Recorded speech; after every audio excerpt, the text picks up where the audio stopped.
અને ચોમાસામાં ડાંગનું કુદરતી સૌંદર્ય ખીલી ઉઠ્યું છે। ડાંગનો ચીમેર ધોધ જેના દ્રશ્યો સામે આવ્યા છે। ચીમેર ધોધની આસપાસ લીલોતરી છવાય છે, તો કુદરતે જાણે કે લીલી ચાદર ઓઢી હોય, હરિત ચાદર ઓઢી હોય તેવા દ્રશ્યો આ જોવા મળી રહ્યા છે। ચીમેર ધોધના મનમોહક દ્રશ્યો જોવા મળ્યા। ઊંચેથી આ પાણીનો પ્રવાહ નયનરમ્ય દ્રશ્યોનું નિર્માણ કરી રહ્યો છે। ચોમાસામાં ચીમેર ધોધના આ અલૌકિક દ્રશ્યો જોવા માટે મોટી સંખ્યામાં લોકો પણ ઉમટતા હોય છે અને ડાંગનું કુદરતી સૌંદર્ય સોળે કળાએ ખીલી ઉઠતું હોય છે। અને રાજ્યમાં વરસાદ સોલિડ બેટિંગ કરી રહ્યો છે, જેના કારણે મોટાભાગના જિલ્લાઓમાં જળાશયોમાં પાણીની આવક થઈ છે। હાલ રાજ્યના જળાશયોની સ્થિતિ પર આપણે નજર કરીએ તો રાજ્યના કુલ 207 જળાશયોમાં 45.49% જળનો જથ્થો છે। ઉત્તર ગુજરાતના 15 જળાશયોમાં 49.38%, જ્યારે મધ્ય ગુજરાતના 17 જળાશયોમાં 29.99%, દક્ષિણ ગુજરાતના 13 જળાશયોમાં 35.16%, જ્યારે સૌરાષ્ટ્રના કુલ 141 જળાશયોમાં 49.57% જળ સંગ્રહ છે। તો સરદાર સરોવર ડેમમાં 56.52% જળ સંગ્રહ છે। હવામાન વિભાગની ભારે વરસાદની આગાહીને પગલે 25 જેટલા જળાશયો હાઈ એલર્ટ પર, 13 જળાશયો એલર્ટ પર અને 12 જળાશયો માટે વોર્નિંગ આપવામાં આવી છે।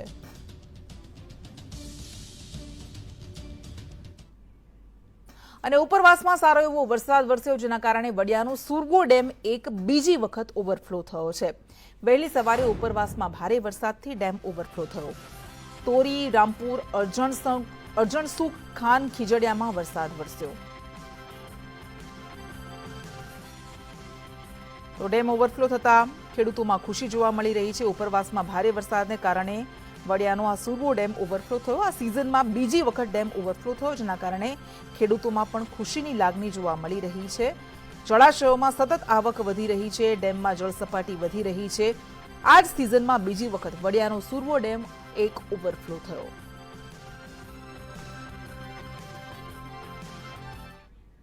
અને હવે રાજ્યભરમાં મેઘરાજાની સાર્વત્રિક પધરામણી થઈ ગઈ છે। અત્યાર સુધીમાં રાજ્યમાં કુલ 34.50% જેટલો વરસાદ નોંધાયો છે। આ સિઝનનો કચ્છમાં સૌથી વધારે 87.44% વરસાદ વરસ્યો છે। જોકે બિપોરજોય વાવાઝોડાને કારણે કચ્છમાં જે વરસાદ વરસ્યો હતો તેના કારણે આ મોટી ટકાવારી છે, જ્યારે સૌરાષ્ટ્રમાં અત્યાર સુધીમાં સિઝનનો સરેરાશ 50.34% વરસાદ નોંધાયો છે। ઉત્તર ગુજરાતમાં 31.14% વરસાદ થયો છે, ત્યારે દક્ષિણ ગુજરાતમાં એકંદરે ઓછો વરસાદ વરસ્યો છે તેની સરખામણીમાં 27.09% વરસાદ અત્યાર સુધીમાં દક્ષિણ ગુજરાતમાં, મધ્ય ગુજરાતમાં 24.36% વરસાદ વરસ્યો છે।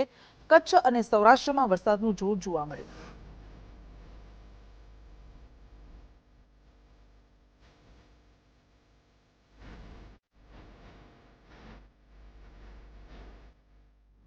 અને અમદાવાદમાં સામાન્ય વરસાદ વરસે તેમ છતાં પણ રસ્તાઓ ધોવાઈ જાય છે, અને એટલું જ નહીં, અમદાવાદમાં સિન્થેટિક વોકવે ટ્રેક પણ ધોવાઈ ગયો।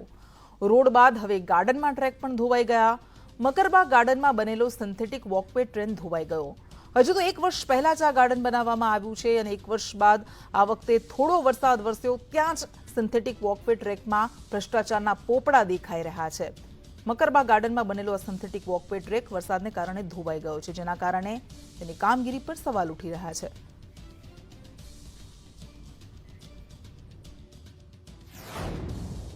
વરસાદ પડે ને અમદાવાદના રસ્તા ઉપર ખાડા ન પડે તો અમદાવાદ શહેરનો વિકાસ ના દેખાય, પરંતુ હવે રસ્તાઓ જ નહીં, ગાર્ડનમાં પણ પોપડા ઉખડવા લાગ્યા છે। સિન્થેટિક ટ્રેક જે ગાર્ડનની અંદર બનાવવામાં આવે છે, જેનો કરોડો રૂપિયા ખર્ચો કરવામાં આવે છે, અને તે ટ્રેક પણ હવે ઉખડવા લાગ્યો છે। આ દ્રશ્યો મકરબાગ ગાર્ડનના છે કે જ્યાં આગળ આ સિન્થેટિક ટ્રેક છે તે બનાવવામાં આવ્યો હતો, અને આ ટ્રેક બનાવવા પાછળ કરોડો રૂપિયા ખર્ચવામાં આવ્યા હતા। આ ગાર્ડનને બનાવ્યા હજુ તો 1 વર્ષ પણ પૂર્ણ નહોતું થયું, ત્યાં જ હવે પોપડા ફરીથી ઉખડવા લાગ્યા છે। આપણે દ્રશ્યો બતાવીશ કે જે ટ્રેક છે તેના જે પોપડા છે તે હાલમાં ઉખડી રહ્યા છે। હાલ આ સમગ્ર ટ્રેક છે તેના પોપડા હવે ધીરે ધીરે ઉખડવા લાગ્યા છે, ને ધીરે ધીરે સમગ્ર ટ્રેક છે તે ઉખડી રહ્યો છે। આ જોતા જ દેખાઈ આવે છે કે કઈ રીતનો ભ્રષ્ટાચાર આ ગાર્ડનની અંદર કરવામાં આવ્યો છે। એટલી હદે ભ્રષ્ટાચાર કરવામાં આવતા હોય છે કે જેના કારણે વારંવાર આ પ્રકારની સ્થિતિ છે તે અમદાવાદ શહેરની અંદર સર્જાતી હોય છે। તે જ પ્રકારે આગળ પણ આપણે દ્રશ્યો બતાવીશ કે સમગ્ર ટ્રેક ઉપર આ જ પ્રમાણે જે છે તે પોપડા ઉખડવા લાગ્યા છે, જેના કારણે અનેક જગ્યાએ ખાડા પણ પડી રહ્યા છે।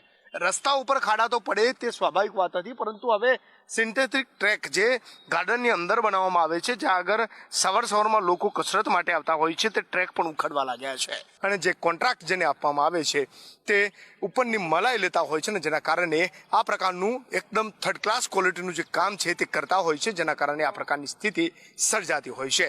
ત્યારે હવે વરસાદમાં મકરબા ગાર્ડનનો ટ્રેક પણ ધોવાવા લાગ્યો છે. કેમેરામેન ઉપેન્દ્ર ત્રિવેદી સાથે નિકુલ પટેલ, સંદેશ ન્યૂઝ, અમદાવાદ. અમદાવાદમાં વરસાદ બાદ રોગચાળો વકર્યો છે. સોલા સિવિલ હોસ્પિટલમાં હાલ 621 દર્દીઓ દાખલ છે. એક સપ્તાહમાં વાયરલ ઇન્ફેક્શનના 1020 કેસ નોંધાયા છે. જૂન મહિનામાં 40,000 દર્દીઓ ઓપીડીમાં નોંધાયા. જુલાઈમાં રોજના 1800 થી 2000 દર્દીઓ નોંધાયા. બાળકોમાં વાયરલ ઇન્ફેક્શનની અસર જોવા મળી. રોજના 60 થી 70 જેટલા બાળકોની ઓપીડી. ડેન્ગ્યુ, મલેરિયા, ટાઇફોઇડના કેસ પણ વધ્યા છે. હોસ્પિટલમાં ડેન્ગ્યુના લગભગ 7 કેસ જોવા મળેલા, મેલેરિયાના 2 કેસ, ટાઇફોઇડના 4 કેસ અને ડાયરિયાના 17 કેસ અને વાયરલ હેપેટાઇટિસના 5 કેસ અઠવાડિયામાં નોંધવામાં આવેલા. અને આજની તારીખની વાત કરીએ તો અમારી હોસ્પિટલમાં લગભગ 621 દર્દી હોસ્પિટલમાં દાખલ છે. રાજ્યસભાની ચૂંટણી માટે નોટિફિકેશન જાહેર કરવામાં આવ્યું. આજથી ઉમેદવારી પત્ર ભરી શકાશે. 13 જુલાઈ ઉમેદવારી પત્ર ભરવાની અંતિમ તારીખ છે. 24 જુલાઈએ રાજ્યસભાની ચૂંટણી માટે મતદાન થશે. સ્માર્ટ સિટી રાજકોટમાં સ્માર્ટ સિટી બસો ક્યારે આવશે તેની રાહ જોવાઈ રહી છે. કેમ કે રાજકોટના રસ્તાઓ પર દોડતી સિટી બસો એટલી ખખડધજ છે કે ગમે ત્યારે રસ્તામાં બંધ પડી જાય છે. સંદેશ ન્યૂઝ દ્વારા રાજકોટ સિટી બસનું રિયાલિટી ચેક કરવામાં આવ્યું તો ચોંકાવનારી વિગતો સામે આવી. રાજકોટની સિટી બસો ખાડે ગઈ છે અને મોટાભાગની બસોમાં અનેક ખામીઓ જોવા મળી. ડીઝલથી ચાલતી સિટી બસો બેફામ પ્રદૂષણ ફેલાવતી હોવાનું સામે આવ્યું. તો બંધ પડેલી સિટી બસને પેસેન્જર ધક્કા મારતા પણ આ રિયાલિટી ચેકમાં જોવા મળ્યા. રાજપથ લિમિટેડના મેનેજર સંદેશ ન્યૂઝ સાથે ખાસ વાતચીત કરીને તેમણે કહ્યું કે સિટી બસો ચાલે એમ નથી, અમે જાણીએ છીએ. આગામી દિવસોમાં નવી અને સીએનજીથી ચાલતી બસ આવી જશે તેવી પણ તેમણે ખાતરી આપી. હેરાન થાવ, 17 કલાક ઘરે ભોગવું. આજે ખાવાનું ભેગું હોય ને તો એ 2-3 કલાક બહુ ખરાબ છે. હાલતા બંધ, મોડી ચોકડી જતા કે 2 વાર બંધ, આમ બંધ પડીએ એટલે કે ઉતરી જાવ. તો બીજી બસ લઈએ ને કે ટિકિટ શું નથી, આ બસની છે, સ્માર્ટ સિટીની બસની છે, ઘરની નથી. તો એના તો ડબલ તો ક્યાંક હાલવું પડે. મોડેલ જૂનું થવાના કારણે એના પાર્ટ્સને ઉપલબ્ધ થતા નથી સહેલાઈથી, એટલે મેન્ટેનન્સના ખૂબ જ પ્રશ્નો ઉદ્ભવે છે. આ બધી બાબતોને ધ્યાને લઈને આપણે એક ઇલેક્ટ્રિક બસ અને સીએનજી બસ એની ઓપરેટરની નિમણૂક માટેની પ્રક્રિયા શરૂ કરી દીધેલ છે. અને 50 જેટલી ઇલેક્ટ્રિક બસ શહેરમાં આવી પણ ગયેલી છે.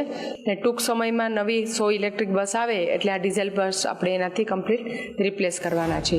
સ્માર્ટ સિટી રાજકોટ અને રાજકોટની સિટી બસમાં મુસાફરી કરવાનું તમે વિચારી રહ્યા છો તો એક વખત થોંભી જજો, કારણ કે રાજકોટની સિટી બસની હાલત કંઈક આવી છે. ખખડધજ આ બસો છેલ્લા 10 વર્ષથી શહેરના રસ્તા ઉપર દોડી રહી છે. મેન્ટેનન્સના અભાવે રાજકોટની આ સિટી બસ જે છે તેમાં એવા દ્રશ્યો પણ આપણે અનેક વખત જોયા છે કે જેમાં મુસાફરો જે છે તે આ સિટી બસને ધક્કા મારતા હોય છે. ત્યારે બીજી બાજુ એવા પણ દ્રશ્યો જોયા છે કે આ બસ રસ્તા ઉપર બંધ પડી જાય તો 2 કિલોમીટર સુધીના ટ્રાફિક જામના દ્રશ્યો જોવા મળે છે.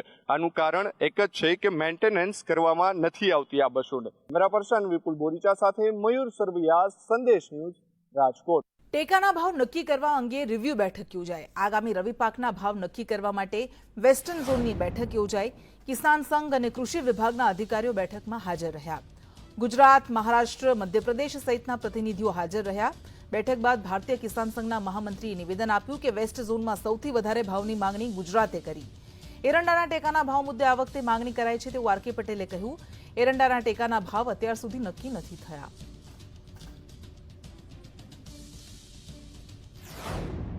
ગુજરાત સરકારને મને કૃષિ મંત્રીની અધ્યક્ષતાની અંદર પણ એક બેઠક થઈ હતી.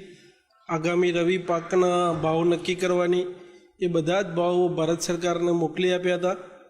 આજે વેસ્ટર્ન ઝોનની મિટિંગ હતી, એની અંદર અલગ અલગ રાજ્યોએ પણ પોતાની ડિમાન્ડ મૂકી છે. એની અંદર મને કહેતા હર્ષ થાય કે ભાઈ સૌથી વધારે માગણી ગુજરાત સરકારે કરી છે. અને ટામેટાના ભાવ વધી રહ્યા છે, સતત વધી રહ્યા છે, 150ને પાર કરી ગયા છે. ગૃહિણીઓના બજેટ ખોરવાયા છે, પણ સામે સરકારી જવાબ મળ્યો છે. કૃષિમંત્રી રાઘવજી પટેલનો ગળે ન ઉતરે તેવો જવાબ. તેમણે કહ્યું કે આપણે ત્યાં ઘણી બધી વખત ટામેટા ફેંકી દેવા પડે છે, ઘણી બધી વખત ટામેટાના ભાવ વધી જાય. ઉત્પાદકને ફાયદો તો થતો નથી. એગ્રો પ્રોડક્ટનું સોલ્યુશન આવે તો નિવારણ આવી જાય. એકમાત્ર ઉપાય વેલ્યુ એડિશન છે, પણ અહીં સવાલ એ થાય તો કૃષિમંત્રી આપના જ હાથમાં છે, ક્યારે તેનું અમલીકરણ કરશો? કે અમુક વખતે ટમેટા આપણે રસ્તામાં ફેંકી દઈશું અને અમુક વખતે એટલા બધા ભાવ ઊંચા ચડી જાય કે ઉત્પાદકને ફાયદો નથી, ખાનારને ફાયદો નથી. પણ એનું સોલ્યુશન શું? તો કે આ એગ્રો પ્રોસેસ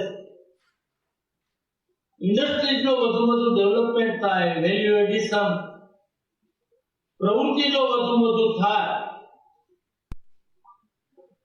તો આ મોટા ભાગની સમસ્યાનો અંત થાય.